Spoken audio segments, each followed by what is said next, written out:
안녕하세요. 참장 Q&A 시간입니다. 참장을 익히시는 분들이 간혹 묻는 건데 원장님은 참장만 하시나요? 라고 묻는 분들이 계십니다. 저는 이제 뭐 앉아서 명상도 하고 참장도 하고 다른 운동들도 하는데요. 참장이 아주 좋은 운동이고 현대인의 어떤 스트레스 반응이라던가 어떤 그런 호흡이라던가 그리고 머리를 명료하게 하고 직립의 구조를 좀 강화하고 이런 부분에 있어서는 정말 더할 나위 없이 좋은 운동인데요. 인체의 구조를 좀 더 탄탄하게 강화하고 움직임을 좀 더 보조할 수 있는 그런 힘들을 키우는 데는 참장이 조금 부족한 부분도 솔직히 있습니다. 우리가 직립의 힘을 키우고 서서 하는 명상 운동이라는 측면에서는 저는 참장은 그 조건을 충족한다고 보는데요. 우리가 만약에 걷고 달리고 아니면 또 다른 스포츠를 할 때 필요한 몸의 구조를 갖추는 데는 저는 한 두 가지 정도가 더 필요하다고 생각합니다. 그 부분에 대해서 이번 시간에 말해 보려고 합니다. 우리 몸의 구조를 보면요, 인간의 특징은 뭐라고 제가 설명을 드렸죠? 두 발로 서는 직립을 하는 동물이라고 말씀을 드렸잖아요. 그러니까 우리가 뭔가를 하나를 이렇게 반드시 딱 세운다고 봤을 때 이렇게 받침대가 하나가 되면 좀 불안정하겠죠. 그래서 우리가 나무를 묘목들을 심었을 때 어떻게 하죠? 이렇게 주변에다 대기도 하고 그 다음에 또 이렇게 크로스해서 나무를 대주기도 하죠. 그 다음에는 어떻게 하죠? 이것들이 넘어지지 않기 위해서 이렇게 밧줄로 끈으로 이렇게 총총총 동요 매게 됩니다. 이렇게 해서 어떤 나무라던가 이런 것들이 뿌리가 실하지 않을 때 그것들을 좀 지지해 주는 역할을 하게 되는 거죠. 이런 어떤 몸의 구조, 직립의 구조를 튼튼하게 하고 움직임을 활발하게 하는 그런 거에 관해서 옛날 사람들도 그런 부분에 대한 인식이 있었습니다. 그것이 저는 한의학의 기경팔맥 이론에 나타난다고 봅니다. 우리가 뭐 무협지를 좋아하시는 분들은 뭐 인맥, 동맥 이런 이야기를 많이 들으셨을 텐데요.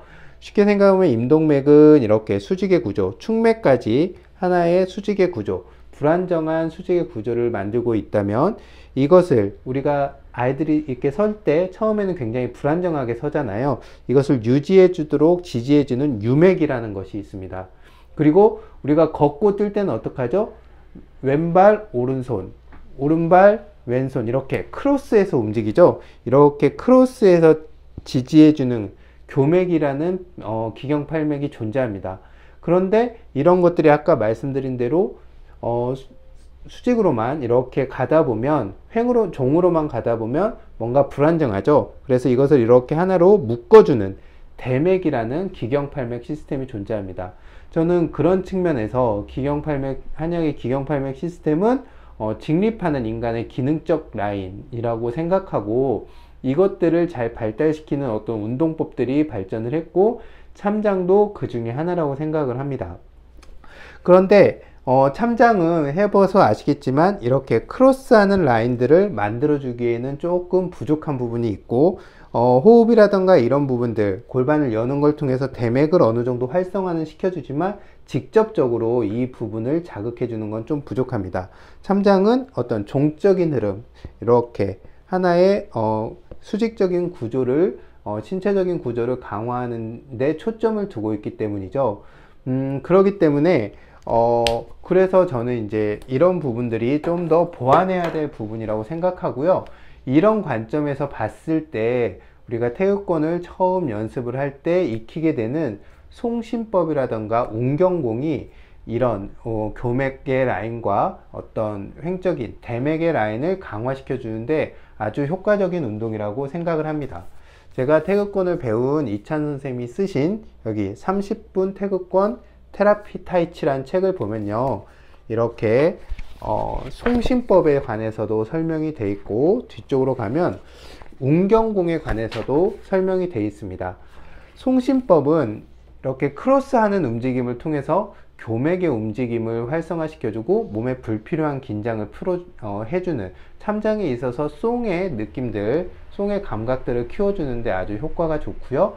운경공 같은 경우는 몸을 이렇게 좌우로 이렇게 힘껏 틀어주는 것들을 하거든요. 그런 걸 통해서 이 대맥의 기능과 받쳐주는 힘들을 또 키워주는 효과가 있습니다. 저는 이렇게 참장을 기본으로 해서 운경공과 송신법까지 익힌다면은 몸의 어떤 좋은 움직임을 위한 몸의 구조를 만드는 데는 기본적으로 아주 유효하다고 생각합니다. 특히 운경공 같은 경우는 이렇게 중심축을 가지고 이렇게 회전하는 거거든요. 그러니까 뭐 테니스라든가 골프라든가 뭐 탁구라든가 이런 횡적인 움직임을 가져가는 운동을 하시는 분들이라면 참장과 함께 이 운경공을 함께 익히면 굉장히 어떤 운동의 어떤 효과를 높이고 부상을 예방하는 데도 도움이 될 거라고 생각합니다. 저는 아까 말씀드린 대로 한약의 어떤 직립의 기능을 설명하는 기경팔맥 이론을 기본으로 해서 참장공도 설명을 하고, 그 다음에 운경공이라던가 어떤 송신법도 그 이론을 좀 더 접목을 해서 수련을 하고 있거든요. 조금 더 심도 있게 송신법이나 운경공을 익혀보겠다 하시는 분들은 저에게 개인적으로 연락을 주시면 제가 알고 있는 부분들, 제가 연습하고 운동하고 수련하면서 깨달은 부분들을 전해드리도록 하겠습니다. 이번 참장 Q&A 시간은 환자분들께서 참장만으로 충분하냐 라고 질문을 했을 때 제가 설명드렸던 내용들을 말씀드렸습니다. 참장을 익히시면서 이런 다른 부족한 부분들을 조금 보완할 수 있는 것들을 함께 한다면 훨씬 효과를 좋게 거둘 수 있을 거라고 생각합니다.